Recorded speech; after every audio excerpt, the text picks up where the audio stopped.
Hello and welcome to another exciting edition of. Hello and welcome to another. You fumbled twice in the first quarter. What the hell's going on? Can't blame Marquise Pouncey for that. The first one went right over your head, man. This is your Pittsburgh Steelers show on the SteelerFury.com podcast.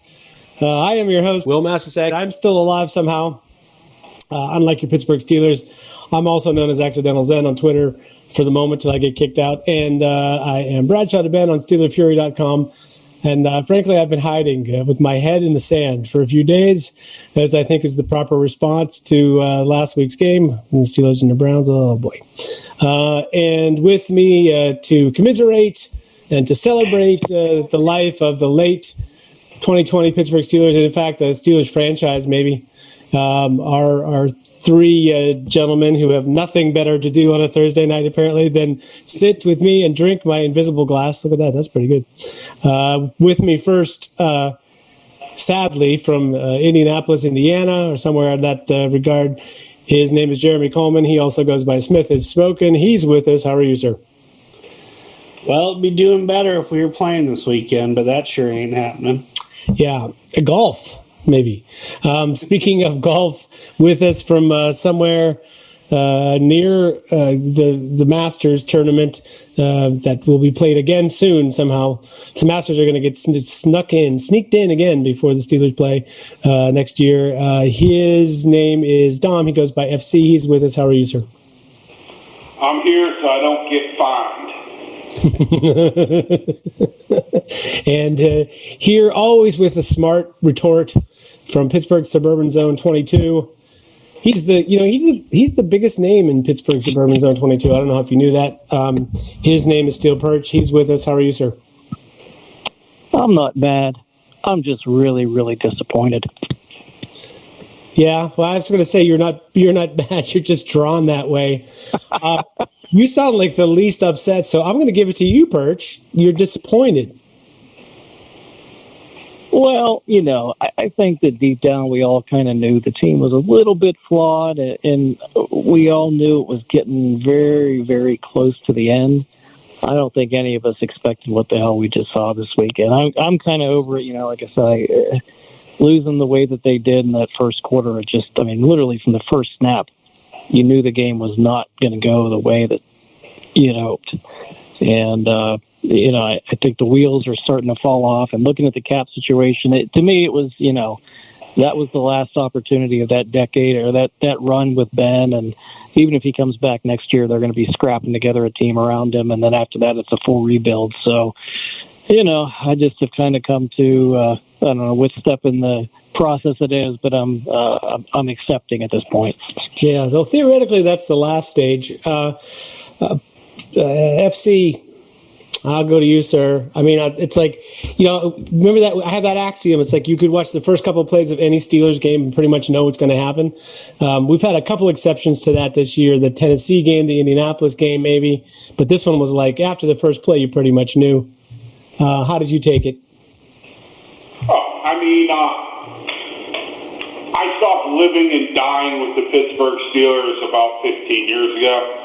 15 years ago, this would have been real hard on me. I was fine the next day, to be honest with you. There's a few reasons. I think that they're done. I think Pittsburgh sports is going to struggle for a little while. And, it was a good run for a long time. So, so be it.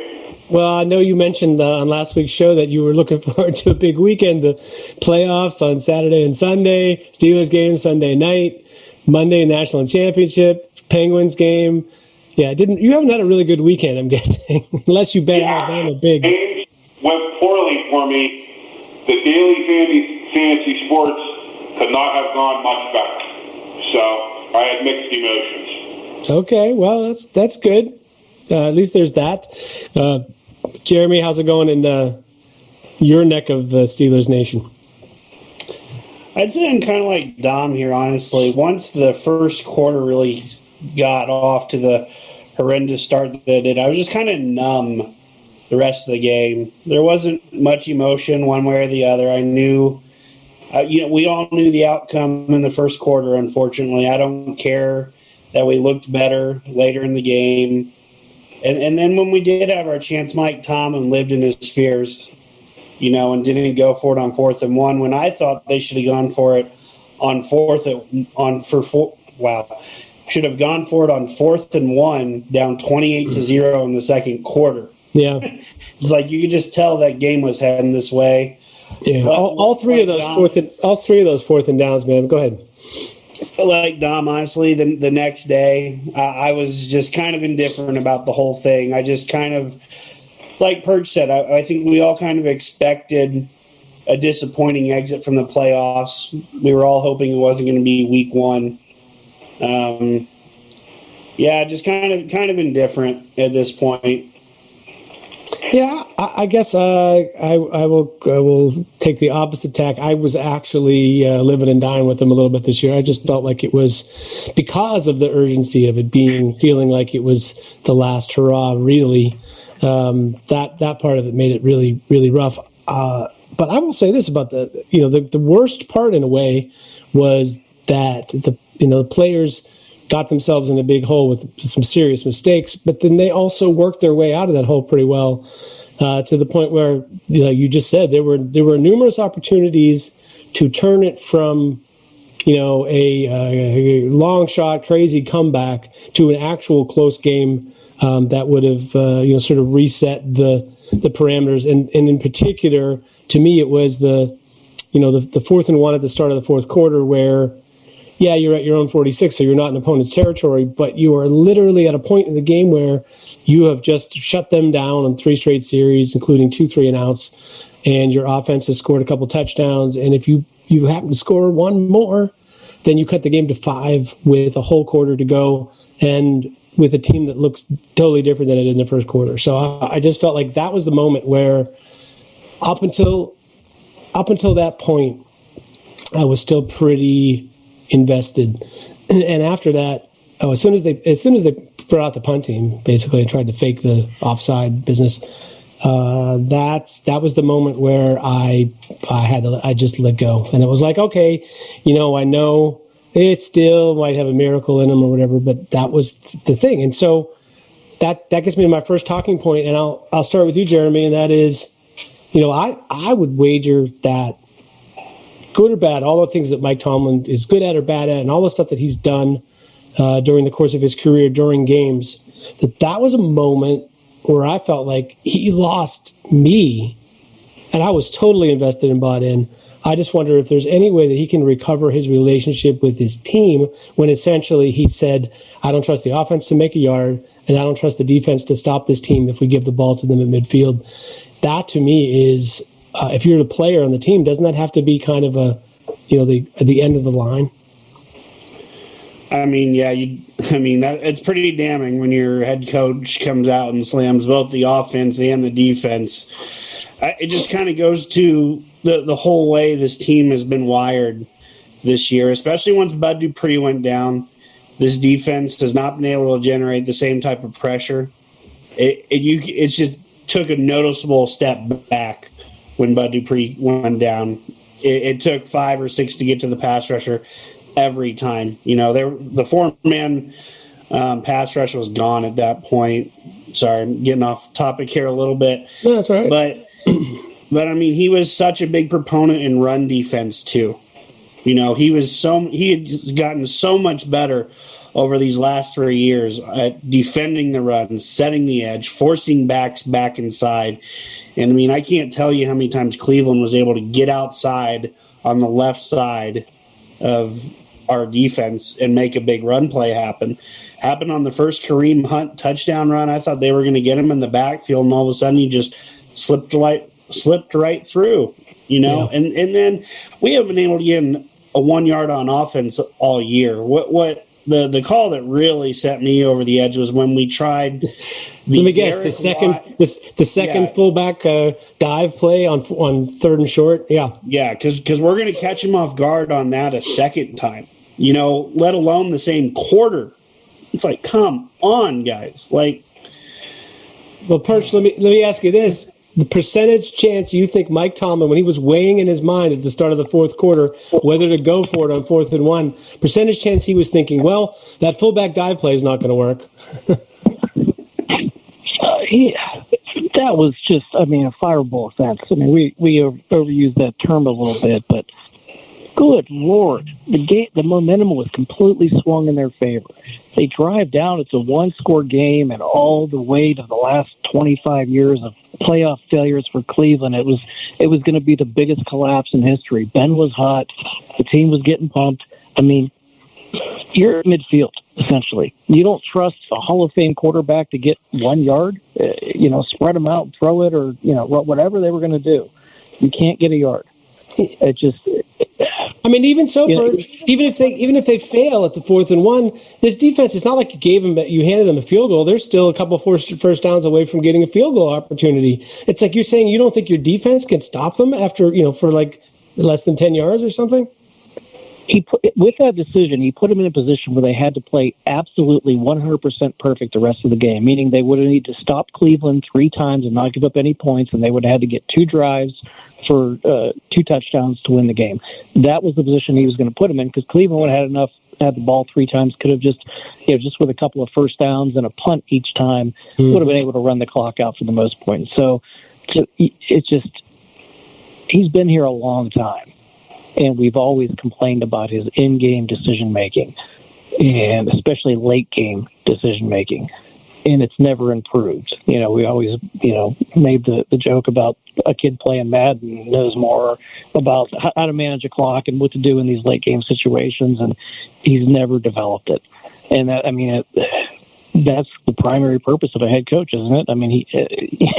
We can dive deeper into him calling all the defensive plays and them giving up 26 points a game in the playoffs for the last 10 years. That's what the number is. I looked it up. With a team who routinely goes into the playoffs with a top 5 defense.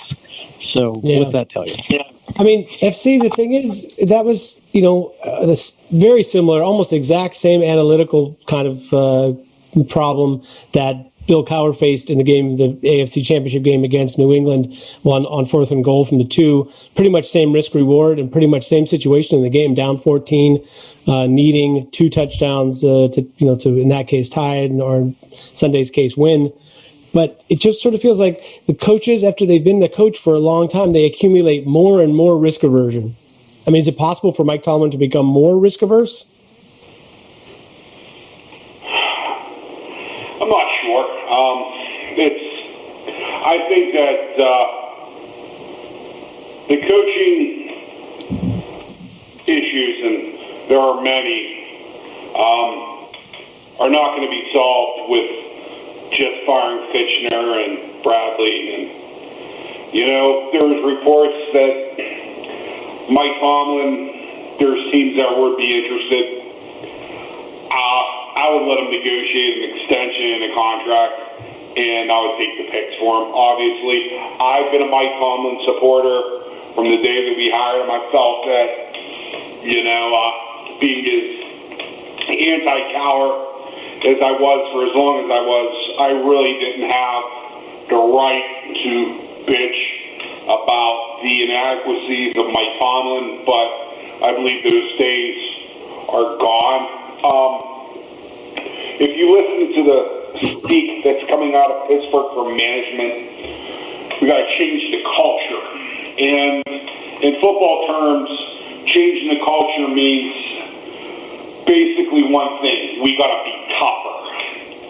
And the one thing that you're not going to do, you're not going to change the culture with the current players. So the Steelers' problems are not necessarily Mike Tomlin related. It's an accumulation of their Mike Tomlin and their player related. I'll tell you this: you can give T.J. Watt the Defensive Player of the Year. I call him a fucking piece of shit when it comes to playoffs.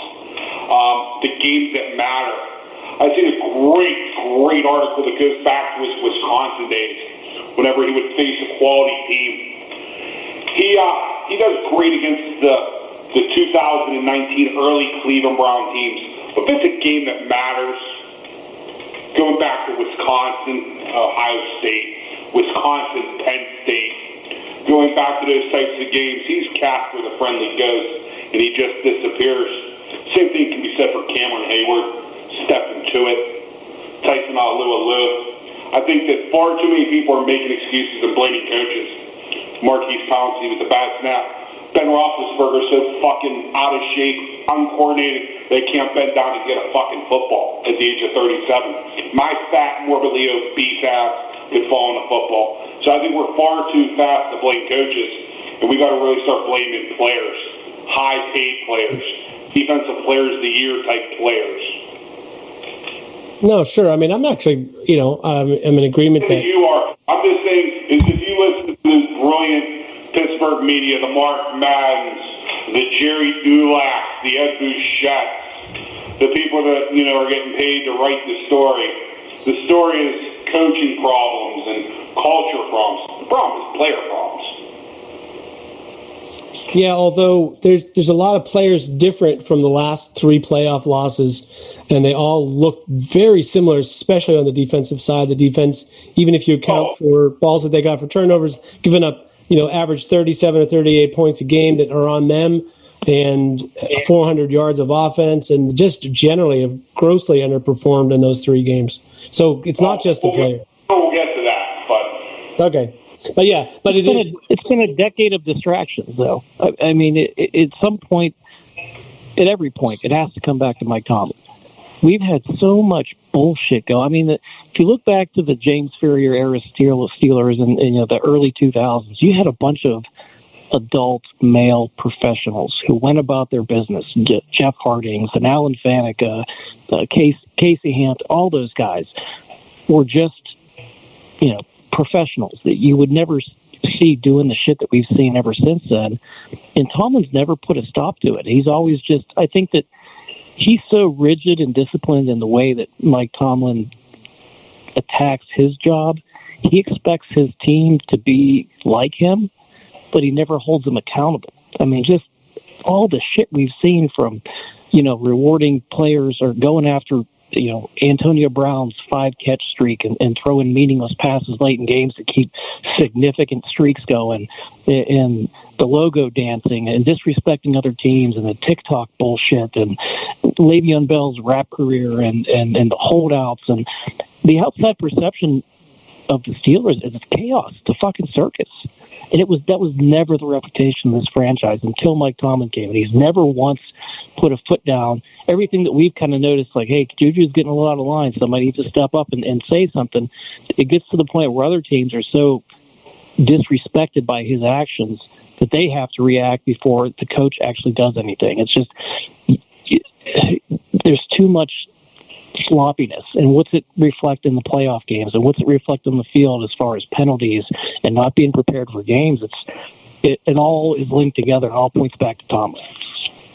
Yeah, and I mean, I guess, Jeremy, I'd say at least some of that, maybe in great measure, is that the world's different, man. Than when Tomlin took over 2007, Ferrier's teams were, 2004, 2005.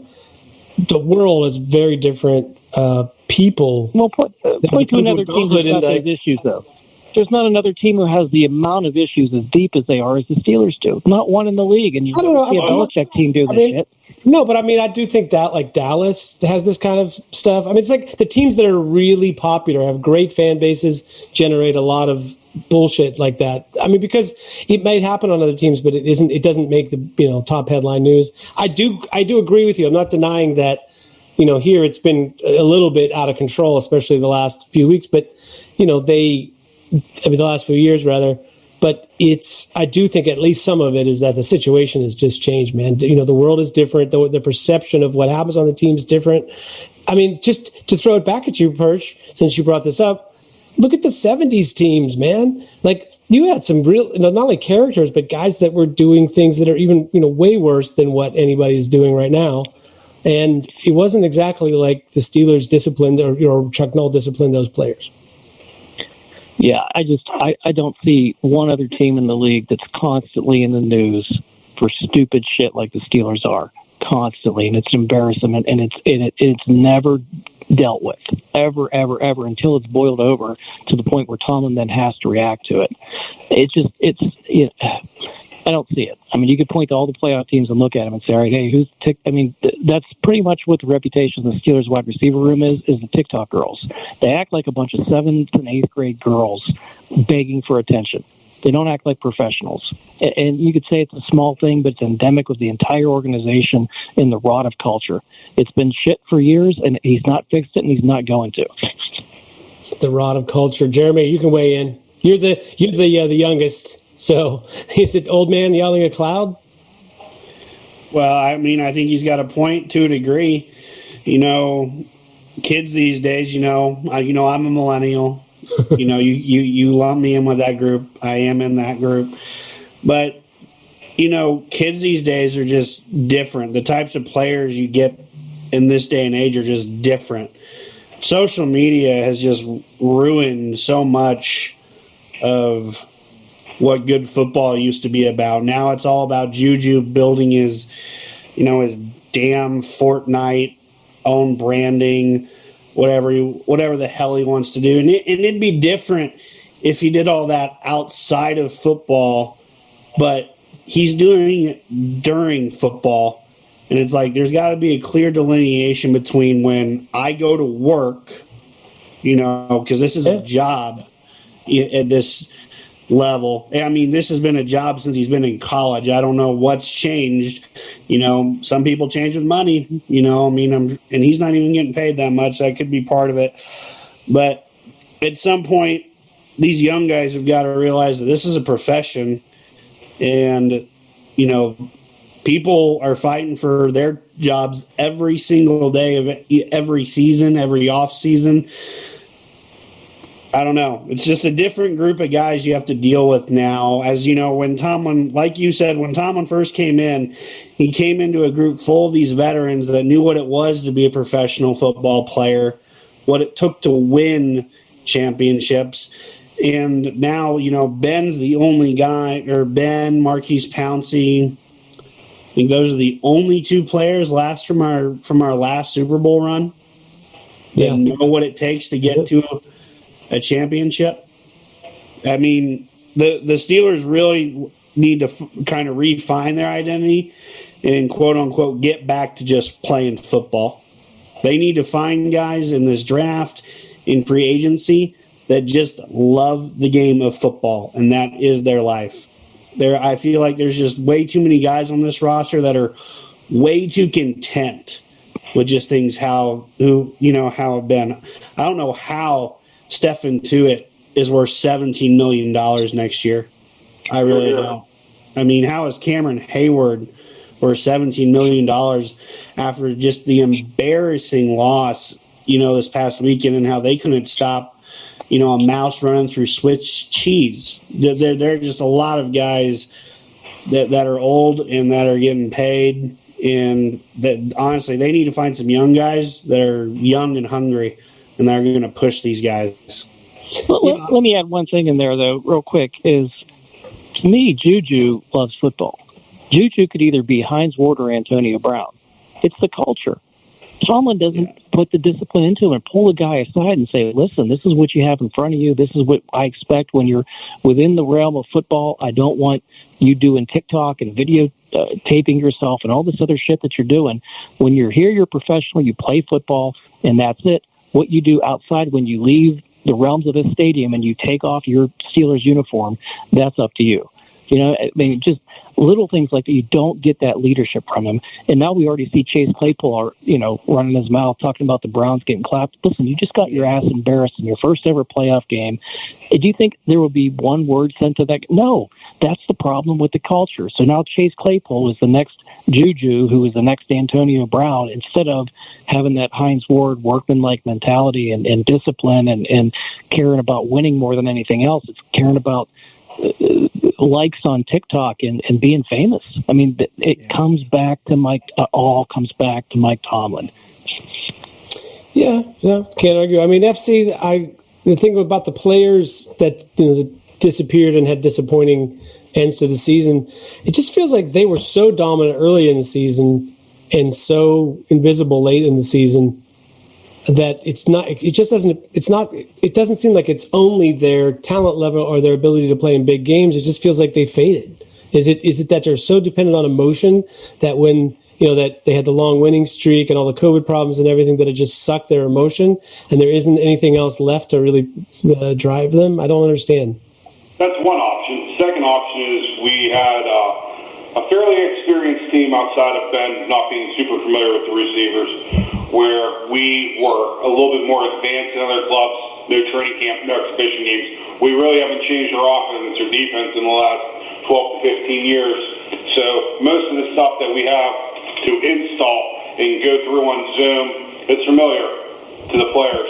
So I think we were more advanced, farther ahead of the COVID curve than other teams. I don't think it really came down to emotion or things like that. We actually have players making plays, but to put a wrap on the Mike Tomlin thing from my perspective, we speak of culture, and I'm going to go to a different type of culture.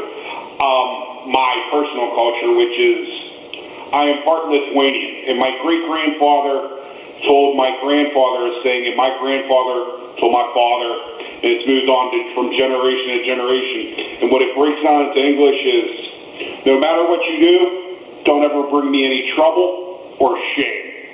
And that's what Mike Tomlin should tell his players. Don't ever bring me trouble, and don't shame that logo. And if the players do, they got to go. Yeah, it's just hard. It's hard to send them packing the way that the things are structured with the, Put it this way, if you don't send them packing, you have Antonio Brown ruining Juju Smith-Schuster, which leads to Juju Smith-Schuster ruining Chase Claypool. And that is a fantastic point that Birch made. Yeah. No, I don't argue with any of that. I mean, my argument for moving Tomlin is just you want to try to make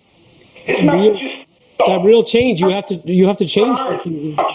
Go ahead. 15 years. Goodbye. Yeah. It's like the Steelers haven't fired a coach in 51 years. How many NFL franchises do you think have gone 51 years without firing a coach? I would fire him. I'd trade him for assets. San Diego. Atlanta. Yeah. Well, it's like I was in favor of that even when I was still a fan of keeping Mike Tomlin. Just I thought, if you get the change for him, you get the exchange for him, and you get some culture change and a little kick in the ass to go with it, it might not be the worst thing. But yeah, it's like the culture performance and part of it, I guess, is I'm not trying to downplay what you guys are saying. I'm just thinking that, in a way, there are some cultural things that are better about the Steelers than other teams. And so, I respect that. But in terms of what happened to them and why they aren't working, that may be a bigger part of it than I'm thinking it is. But I'm just thinking it's stale. It's so stale, the message. Yeah, maybe more than part of it. I think that's the most stale thing that there is. They got going right now. And, yeah, we're welcoming Charlie Brown's mom, anybody in the older crowd. Wah, wah, wah, wah, wah, wah. You just send them out. They send them out at this point. Yeah, wah, wah, wah, wah. I did getting rid of the offensive coordinator and getting rid of the offensive line coach and the tight ends coach retiring. That's all well and good. And Tom, what's the guy, Bradley, going. All of that stuff is like I view that as all being positive. But if you don't change, you can't change a defensive coordinator, because that would be like admitting that Mike Tomlin has failed as a defensive coordinator. If he fails as a defensive coordinator, why is he still your head coach? And Terrell Austin leaving to go be the defensive coordinator someplace else instead of being the defensive coordinator here, which would probably be an upgrade, is a huge loss if that happens.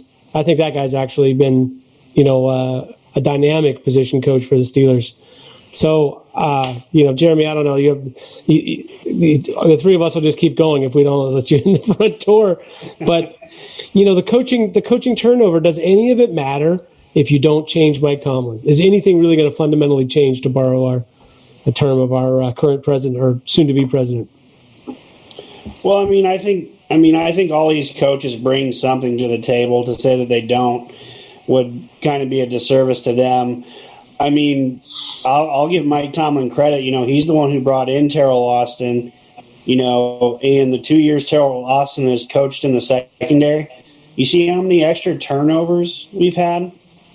I mean, that's directly a Terrell Austin thing. I was reading something from one of the Pittsburgh writers saying he has seen more, ball targeted drills from defensive backs the last 2 years than he ever has in Pittsburgh. So, I mean, Terrell Austin does bring something to the table. I think Mike Tomlin can go out and find other good coaches. I mean, I don't think any of us were very, happy with the coaches we had, really. We were all kind of questioning when Surratt took over from Mike Munchak whether he was going to have, the ability to, coach up these linemen the same way that Mike Munchak had, where he made Matt Filer, a guy from Bloomsburg College, look like he could be a Pro Bowl right tackle one day, to shifting him inside to left guard, to where that clearly is not his best position, if you ask me. I think outside he's much more comfortable and natural outside. But, that's one thing. And then really with Randy with the play calling, I mean, I don't know what was going through his mind for more than half the season. I think Mike Tomlin, I'm hoping he brings in some good coaches, because I don't want to see Matt Canada as offensive coordinator either. Yeah, I think that might be worse. But I mean, Perch, what do you make of all this coaching carousel? I kind of pointed this out the other day too. It's just we had so much stale, old assistant coaches on the team that were just waiting to retire. I mean, the entire coaching staff is pushing 70, and just, from John Mitchell all the way down through. I mean, the tight end coach just retired, and now Keith Butler's saying that, I think I'm just going to take it year to year at this point. Listen, man, if you're not invested long term, why lose Terrell Austin, who's probably the only good position coach that they have that really has some sort of a future in the league and, and a high upside to him? Why lose him to keep Butler, who's basically just Tomlin's whipping boy, if Tomlin's calling plays over him anyway, and throughout the entire season, from basically what came out this last week? Let him go. Tell him to retire. Give him the Bruce Arians treatment. Hey, he decided to retire. Here's a rocking chair. Get the hell out and get Terrell Austin a job. That's what the job is.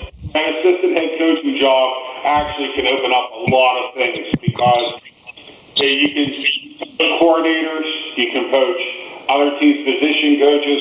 Because I have a plan, that I think you could quickly fix a good part of the Steelers' problems, where you can make probably 2 moves, one family, that can solve a lot of the Steelers' problems. And that would be? Let's hear it. Callahan. I hired Bill Callahan as my assistant head coach, and I would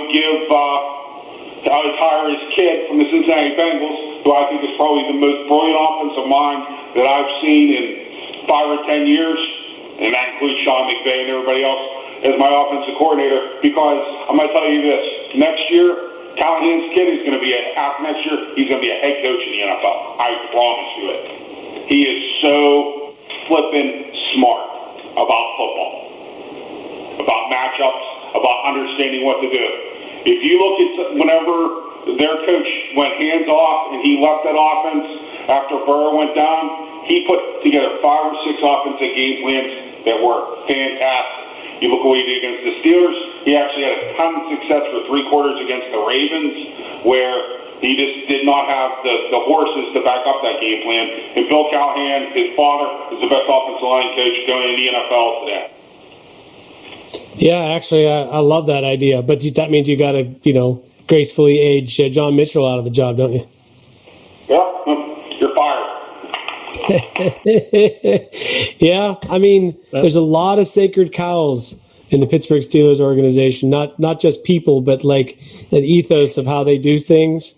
That Give him a vice president job if you want to keep him around. You got to free up the coaching staff.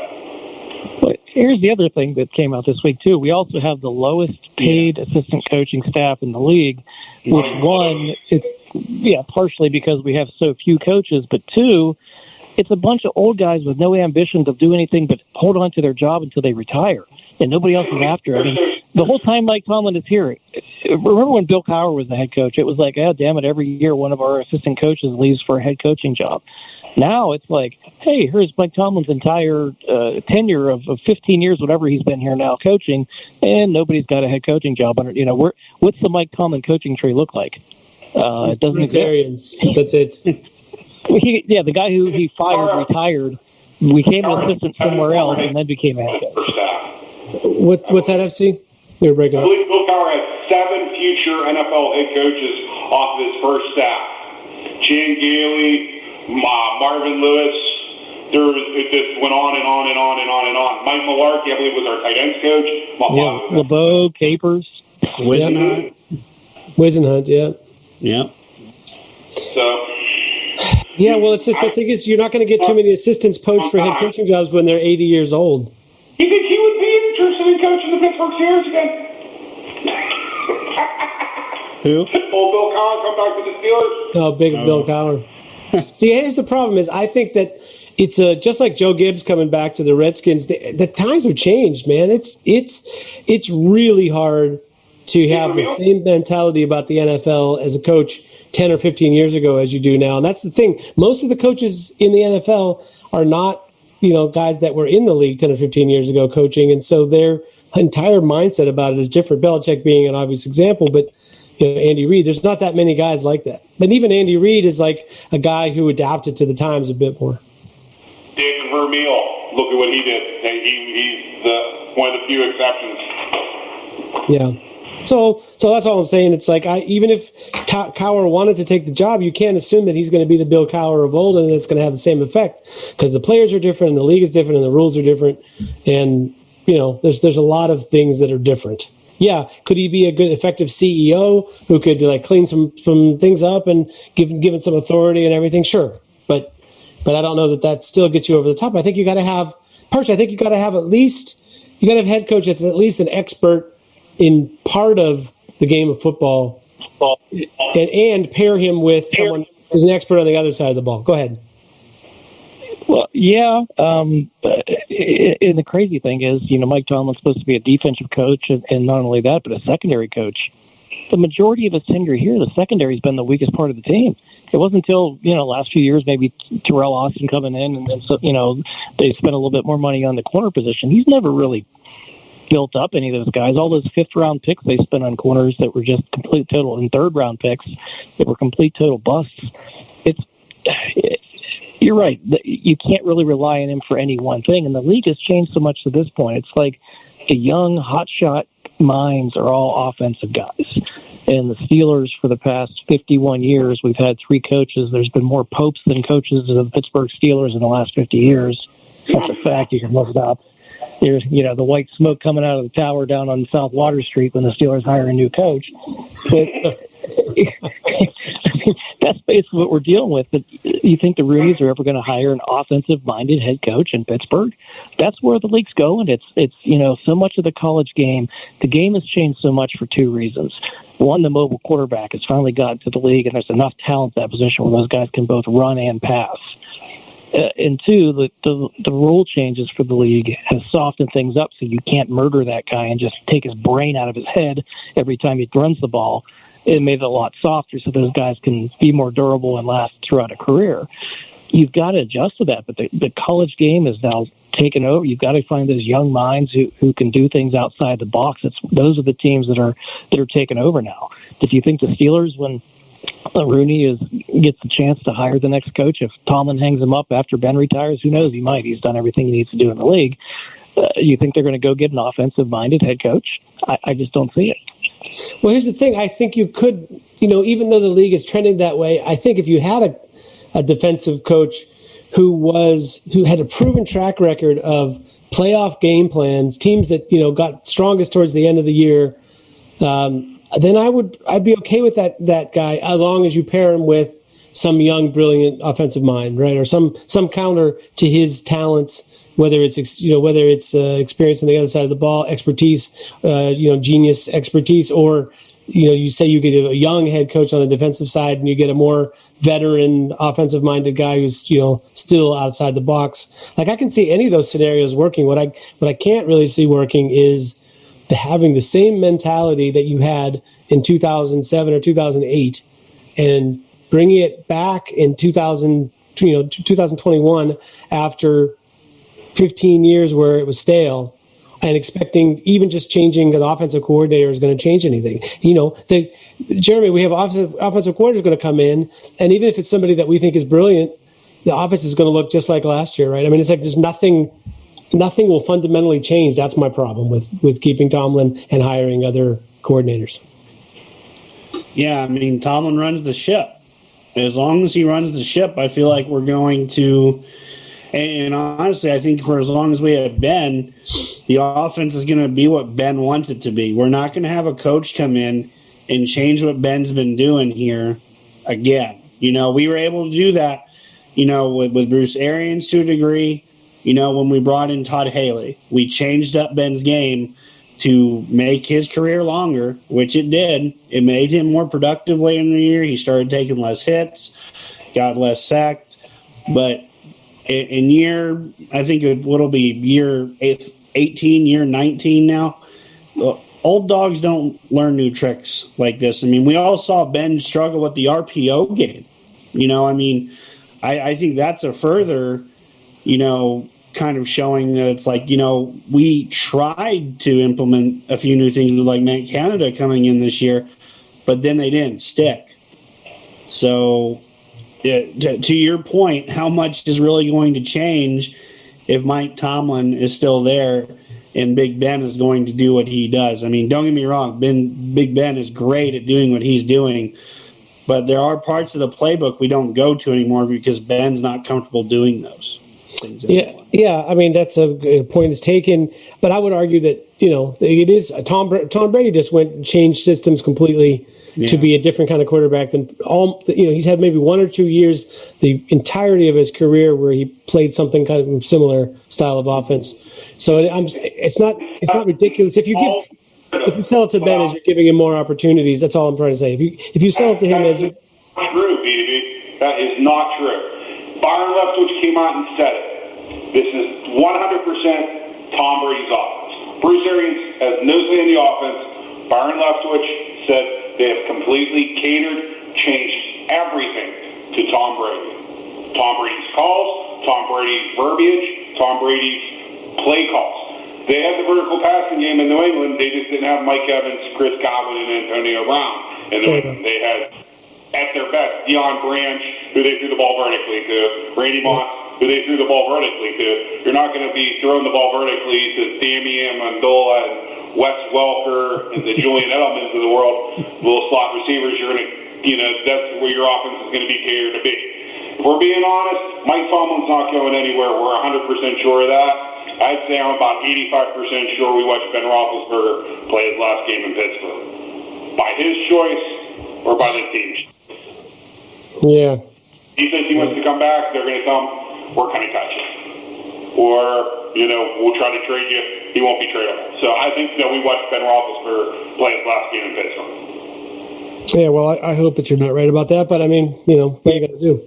Well, it has to be right. It has to be right. No one player is more important in the franchise. And as you guys said, the offense ain't going to change with Ben as the quarterback. We're going to carry the up, and it just doesn't work anymore. Okay, but let me ask you this, FC. If their defensive, I mean, they have talent on the defense, even guys that are going to be back, even without having to sign anybody. But let's say you put all your eggs in the basket of signing Dupree. Do you not think that offense with Ben doing what Ben does, and doing the stuff that he does best, not just the stuff that was called for him, you don't think that could be good enough to win with a defense that doesn't give up 38 points in the playoffs? I do not. Yeah. I believe that we've caught up to, and I believe that we've been overtaken from a coaching, from a personnel, and from a talent standpoint. I believe that we are now probably the third best team in our division, in reality. It's tough to admit, but we've been caught up to in the past. And it could be awful real soon, that we're the fourth most talented team at this time next year with Ben Roethlisberger as our quarterback, or if not, where we could have been overtaken by the Cincinnati Bengals. Sure. Well, I mean, if Ben is gone, we're clearly going to be the fourth best team, especially with that schedule. Perch, what's your take on this in terms of the changes that could happen, that will happen, and that what the net result is going to end up being? Well, I got to weigh in on the Ben thing. He's got to be back. Listen, I don't care about next year. I don't care if he comes back and they go 6-11 or whatever the hell, there's 17 games next year. I don't care. The guy deserves to have one farewell tour. He deserves to play his last game in front of fans. He deserves, he's like I said, he's one of the two most important players in franchise history, him and Joe Green. That's it. Not debatable. Okay? And to your point, can they be competitive next year? If they go all in and keep Bud Dupree in one of the corners and then in the draft get, an actual legitimate NFL running back and a couple offensive linemen? Absolutely. I think that they can probably finish with, 10, 11, 12 wins next year if everything, not 12, but maybe 11 wins next year if everything went right, make the playoffs. And once you get there, who the hell knows what happens. But, if you look at it from the standpoint of long term, what's the best thing for the franchise? Yeah, you know what? It's to the point where, drop Ben and start to rebuild now. But you don't want another Troy Polamalu situation where you take one of the legends of the game and you force him out a year too early, and you have bad feelings there. Like I said, Ben is everything that he's done for this franchise. I lived all those years. We all lived all those years. The years between Bradshaw and Ben. I think there's a poster on our board. Yeah. There's a guy on our message board with a name like that. We lived through those years. The guy deserves another year, period. Now, you're paying him $22 million whether you keep him or not. It's only $19 million that he's actually got left on the contract for next year. I think you sit down with the guy and say, listen, you really want one more year, yes or no? We've never asked you to take anything less than market value. Here's what we're going to do. We're going to add an extra year under your deal. We're going to give you about $2 million. We're going to guarantee it. Instead of paying you $19 next year, we're going to pay you $21 over the next 2. We're going to give you one last year. And then the next season, you just eat $9 million of leftover cap space or 10 or whatever it works out to be in. And that's it. So I think that's the way that they'll end up doing it. Whether they can keep Dupree or not is kind of a pipe dream. Depending, I hate to say it like this, but probably the best thing that could have happened was him blowing out his knee, because it's going to hurt his value in free agency, and he might be more apt to just stay here because he's familiar with things, and he's not going to get that big payday. So maybe they could find a way to keep Dupree. If not, spend that money and keep them both of the corners that are free agents. And they're going to have to cut Hayden. I hate to say it. They're probably going to have to cut Pouncey just to get under the cap and shuffle some other guys' contracts around. And that contract they gave Cam Hayward when he signed it, I'm like, that's fucking ridiculous. The amount of money they gave, he's basically the age now where the wheels fell off Aaron Smith. That's the way I look at it. And they're paying him $14 million next year. And I think they can cut him after next season and not have much of a cap hit the year following. So to me, you've got Cam Hayward with 1 year left on the deal too. So they just have so many, and by that point, DeCastro is going to be just about washed up to the end of his rope. So a lot of their big name, big money guys are they're going to be flipping the next 3 years from now. You may only have a handful of guys that are currently on the team that'll still be here. Yeah, and is Jeremy's Tuitt, is next year his last contract year right now as well? Got only one left. I think that's right. We can double check, but James Washington as well. Perch is right. I believe it's in 2022. The Steelers have a club option on that Cam Hayward deal. It was basically they had a 3-year extension that they could void after that year. Yeah, and get out free and clear. But I think that deal. Was basically a paying you for past performance deal, not paying you for what you're going to be doing when you're in the future when you're earning this money. As they so often do, it's kind of like they tell a guy, "Look, we'll take care of you somewhere down the line," and they took care of him. But that deal was an albatross for sure. As is the Vance McDonald deal. The last couple of years, they've been paying him like he's a top tight end in the NFL, and hasn't performed nearly to that level for at least the last 2, if not longer. Yeah, if there's ever a surefire cut, Vance McDonald will not be a Steeler next year. They can save almost $6 million cutting him. I mean, that's just a no-brainer at this point, considering he's been a part-time player, and he hasn't been a good part-time player either. Not this year, anyway. What about Ebron? Ebron has one more year. I'm saying he can cut him for $8 million, $7 or $8 million savings. My question to you is, would you conceivably cut him? You can't go absolutely bare bones of the tight end position. I feel like if you have to keep one of McDonald or Ebron, and if so, I'm keeping the guy that at least can go out there and catch me touchdowns. You know, Ebron, I think, caught 6 or 7 touchdowns this year. He does have that element in the passing game. I'd be cutting McDonald, honestly. It's time to give Kevin Rader a shot and see if he can be a tight end that can be on the 53. If not, yeah, we're going to have to overhaul the tight end position. Shoot, we might do that anyway since our tight ends coach just, hung up his cleats. You could be hiring some guy that says, no, I've got some cheaper guys that I can bring on that know, that have played for me, that can come here and do a better job than what the tight end position has brought the Steelers this past year outside of Ebron. Sure, but Perch, the thing about Ebron is if he doesn't block, if he's a liability blocking, what good is it that he's a tight end who catches passes? It doesn't make any sense to me. Yeah. I hate him, but they don't have another option. That's the problem. You have so many holes in the roster right now. Like I said, realistically, this year or the year after, you have to draft another. I mean, the core of that defense is that defensive line. Alulu is pretty much, he's gone probably at the end of this year. He's kind of old to keep back, so you need a replacement there. You're going to need a replacement for Hayward the year after, and probably one for Tuitt the year after that, or maybe 2 years after that. So those 3 guys, need upgraded. The whole offensive line's a mess. You have no talent at running back. At least you have a tight end who can do something. He's a little bit of a threat in the pass game, even though he drops way too many balls, and he's an awful blocker. They just can't fix all the holes. There's too many. So, unfortunately, I think we're just stuck with him. As much as I hate the guy, we're stuck with him.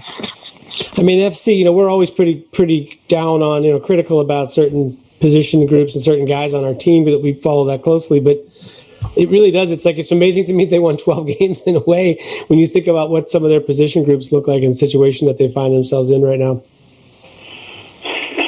See, the reason that I'm probably pissed whenever it comes to the Steelers more than anything is because I believe that there is talented players, but it comes down to coaching.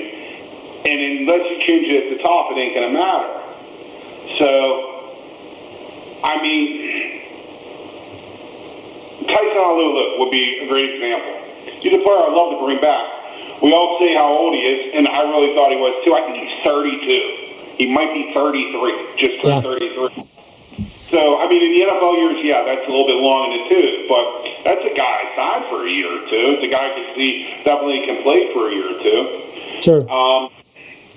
I think the Steelers might be a lot, if they're going to bring back Ben, I think they're probably a whole lot more interested in bringing back Alejandro Villanueva than they are Bud Dupree, which may not make a lot of people happy. Yeah. It's a very deep draft. For the naysayers, which I'm one of, that says the cap's going to plummet, there's people that are a little bit better at this, Andrew Brandt, than me, that said, no, don't believe it. He just doesn't see how it can happen. He listed, if the cap goes down to $191 million, which is $11 million less than it was this year, he just shows how, the clubs that would devastate the Steelers, the Saints, the Ravens, the Chargers, or not the Chargers, the Chiefs, would just devastate the franchises. They'd be, basically, the Kansas City next year has, I believe, something like almost $100 million tied up in 3 players, or 4 players with Kelsey, Mahomes, Chris Jones, and Tyreek Hill. They just can't do it. They're not going to be able to put out a club. So the Steelers may get lucky. The cap may stay the same. That's probably going to be what you can hope the best for. I think they're going to have to make some pretty big name cuts. I won't be shocked if both tight ends go. The talent's there. It's all going to come down to Ben. I had a very smart person tell me that he believes that Ben just worked on the shoulder, worked on the arm this offseason, that the flexibility and the nimbleness that he realizes that he's going to work on it. He's never going to be able to run fast. He got to be able to bend down and pick up a football. And I blame James Conner for as much for not diving on that ball. The Steelers just need a complete change, and it's not going to happen because we're not going to get rid of Tomlin. So we got to hope that we draft as well as that we did this year, because I think this year's draft is probably the best the Steelers have had in a very long time, especially considering they didn't have a first-round pick. You just cross your fingers and hope. Yeah, and I mean, it's an imperative that they have another great draft year, because they're going to lose so much that, that could be the difference between being, an absolutely. I mean, here's the problem: they're never going to be like near the top of the draft bad, because they play to win these games. They're never going to bail. They're never going to be the New York Jets or Philadelphia Eagles bailing at the end of the season. But I just feel like you either try to scramble together something for next year and make an interesting year out of it, or you bail. It's like there's no reason to be in between, really. I don't know, Perch, you're going to tell me why I'm wrong. Yeah, I already told you why you're wrong. I've said this for a decade. You ride Ben until you can't ride him anymore, and then you give him a send-off, and then you suck for a year, and then you rebuild. So right now, you know how much the Steelers have committed to their cap for 2022? Anybody want to take a quick guess? Like nothing. Yeah, $36 million. They only have 17. Like Devin Bush on his rookie contract is like a top 5 paid player. So, do what you can to do to patch together next year. Put the best team you can around Ben one last time, and if they go 8-8, or if they go 12-4 and make a playoff run, or if they go 6-10, whatever it is, it is. And then, one thing we haven't really talked about yet: what do we think Mike Tomlin wants to do? I mean, he's young enough where he could be, the next Don Shula, the guy who coaches forever and sets the record for most wins in a career. He could coach here. I mean, he's young enough for another 15 years, and Lord knows Rooney would love that. But, he can also look at it and say, you know what? Both of my boys are off at college now. I won a Super Bowl. I coached for a long time. I'm done. I'm going to go get a studio job in New York, or I'm just going to ride off into the sunset. Maybe it's a complete, total rebuild. You get a new GM. Colbert's going to retire pretty soon. Tomlin goes. Ben goes. And it's a completely different organization in 2 years. So to me, patch everything together the best you can around Ben. Give him his one last year. Give him his send-off. And then, like I said, Mason Rudolph's your man for a year, unless a great draft pick falls to you, and then you get your quarterback the year after. That's the way that I would approach it. It's going to be a 2, 3, 4 year rebuild, and I'm okay with that, because you know why? We're spoiled. We've had so many no losing seasons in 15 years. We rode Ben all those years, three Super Bowls, AFC Championship games. Listen, I'm perfectly content having a 3-4 year rebuild. It's not going to change overnight. So why force out Ben too early? Why try to make it change overnight? FC, I'm just going to ask you though to follow up. Jeremy, I have a quick question for you. What year were you born in, sir? I was born in 1990, guys. Awesome. So basically, in your, we'll say, Steeler lifetime, I believe they've had three losing seasons. Yeah, one of which got you Ben. Rats. You really are. I haven't had. I did not have to endure the years between Bradshaw to Ben. I did not. I wasn't a Steeler fan until I was about 12 years old, and I think that was the. So I saw Cordell Stewart for like 2 years, Tommy Maddox for 2 years, and then it was Ben or something like that. Yeah, and I'm not picking on you for being a millennial or saying you're spoiled, sir. No, it's cool. I've had it better. I just didn't have to wait as long. It's Perch and I, but me and Perch, we had it pretty bad. Yeah. Well, at least you can remember those 4 Super Bowls pretty well. Yeah. I remember them very well. Extremely well. So, yeah, we've got probably 3 different generations here. I think Perch and I were during the 2005 season, we were like kids on Christmas. when we won that first Super Bowl. Oh yeah, first playoff game when they beat Indianapolis. Are you kidding? When they beat Indianapolis, we were like kids on Christmas. Right. Yeah. I remember in our age categories, just how we were walking on cloud nine. And that's 100%. 100%. I mean, that's the reason I'm so married to Ben. And like I said, he's probably going to, by the time I'm 90 and on my deathbed, he'll be the favorite athlete of my lifetime because, you grow up hearing about all those 70 Steelers. And I kind of watched a couple of those games when I was probably a toddler, walking around in diapers at that point. Couldn't really comprehend it. You hear about how great the Steelers are, but you're seeing Kent Graham and frickin' Tommy Maddox and Mark Malone. Thanks for bringing up Kent Graham on the program. Oh, good Lord. And through the 90s, all the great defenses and the great running games, and we never had a quarterback. Never had one. Out of nowhere, here comes Ben, when they finally draft Ben, and he falls in their lap, and he goes undefeated as a rookie, and it's like the most perfect Cinderella thing. You know what? You can't push the guy out. If he wants to go out for one more year and set some more records and push up his stats and have one farewell tour and one last go-around, you let him do it. If it's the wrong decision, you let him do it anyway. So that's the reason I think FC and I are probably in that same boat. Just, us Gen X guys came from one side. We've got the millennial and the boomer on the call with us, and with three different perspectives. And I think a lot of people can relate to that. Hey, you're old, man. I hate to tell you, but not quite boomer, old Jesus. Man. Well, listen on that fairly. Hey, listen, you kids, get off of my lawn. On that relatively positive note, maybe that means that we've reached the end of our hour together, more or less, guys. I'm going to go around for last word, Jeremy, but try to make it a positive, uplifting note if you can, because otherwise I might cry. Positive note. Thinking. And I put you on the spot by making it go first. All right. I do think Big Ben does come back for another year. I do think they buy all in with Big Ben. I do think we're going to have one more memorable year with Big Ben Roethlisberger. Let's hope we make it a good one. Yeah. That's the positive note. That's your positive note. Okay. Perch, how about you? Browns-Ravens AFC Championship game. How about that? Oh, fuck. That's a positive note. Hey, it says in my contract I'm paid to be the negative guy, so don't come to me for positive shit. You know what the problem with that is that FC has been here longer than you. He has more seniority on this show, and that was already his job. We didn't need you to come in and to take over.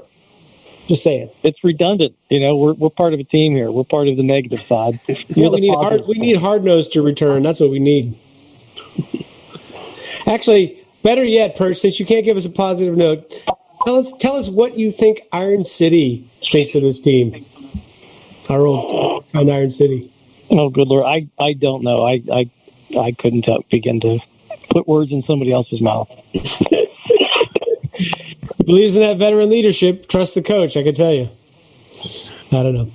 All right, fine. Shout out to Iron City. Dom, that leaves you and me. Final thought? On a semi-positive note, we have the draft coming up, and all four of us are what we would call draft silly at times. We all love it. And probably my favorite draft prospect in this year's draft, just because he screams Pittsburgh Steeler to me, is a guy by the name of Jordan Davis. He played defensive end and nose tackle for the University of Georgia. And he was working out and running, and he had on a Pittsburgh Steelers t-shirt. And if in the third round, if he falls there, the Pittsburgh Steelers decide they need a player to replace Tyson Alualu, Jordan Davis, University of Georgia, would be, I think, a fine replacement. But he's most likely going to go in the first round because he's an absolute man-child. Well, I endorse that post. FC, he's wearing a Pittsburgh Steelers shirt because he's trying to build his TikTok following. Just saying. By By the way, anybody who says that Juju wants to move to a bigger market for his TikTok audience, I don't know if they understand that there's only like two NFL markets he can go to where he has more fans. So, maybe if he's going to go to Dallas or New England, I buy it. But otherwise, where's the guy going to go? Anyway, on a positive note, I reluctantly admit that it's healthy to not be so, to let the fortunes of a football team control your life. We all get a few extra weeks to regroup and reconsider our choices in life and maybe do something useful and kind, especially to the people that care about us and put up with all this football bullshit for like now 12 months a year. Even my wife was really not interested in football and is pretty much a football widow. She said to me, well, that means you'll be able to get to the draft soon. I was like, that's love. That's love. That's love, fellas. Listen, Jeremy, thank you for a great season. I guess this is sort of officially the end of our 13th record-breaking season here. Speaking of Mike Tomlin being around forever on here at the podcast, thanks for joining us a lot this year. Thank you also to Perch, who, even though he isn't the longest tenured, he's been here forever as well. You've just about worn out your welcome, sir. And Dom has been with. Happy to retire. Just push me out the door. Don't give me one more year. We if we can sign you, what we'd like to do is that's all you care about. What we'd like to do is sign you to an extension and then trade you to the Patriots podcast. What are you thinking about that? And to Dom, last but not least, who's been with us from the beginning. Congratulations, sir, on surviving season 13 of the podcast. And I'm sure we're going to have a little pre-draft extravaganza or 5. So look for that coming up soon. I'm not even sure that do they know when the draft is going to be this year yet? On TV. That's all I know. Yeah. Well, okay, wait. So just so I'm clear and we can plan ahead, the Senior Bowl is happening in person, right? Yes. What is the other one? The College Gridiron Showcase? Is that one's happening? Yeah, NFL Gridiron Showcase. Wait, NFLPA is happening? I believe that they combined the two. I read something weirdo that they basically have combined into like one All-Star game where you're going to have all the scouts still. Okay, and that's this weekend down there in Texas, yeah? So those two are happening in person. I heard that the combine was may or may not. Something might happen differently with that, I guess. We'll see. That'd be a Jeremy question. Yeah, exactly. So, all right. Yeah, exactly. So somewhere in all of that, we'll join you for a pre-draft podcast. Check us out at SteelerFury.com if you want to see the plans for when we'll be on the air again, or just keep your subscription here at either YouTube or Spreaker or wherever it is that you follow the podcast, Twitter. Gentlemen, thanks all for a great podcast. Thanks to everybody at SteelerFury.com and everyone who follows the podcast. We really, really appreciate it. And on behalf of all of these asshats, I am Will Mastersack, also known as Bradshaw the Band, also known as Accidental Zen on Twitter, saying, go get them, Steelers. Go Steelers. There we go. Steelers.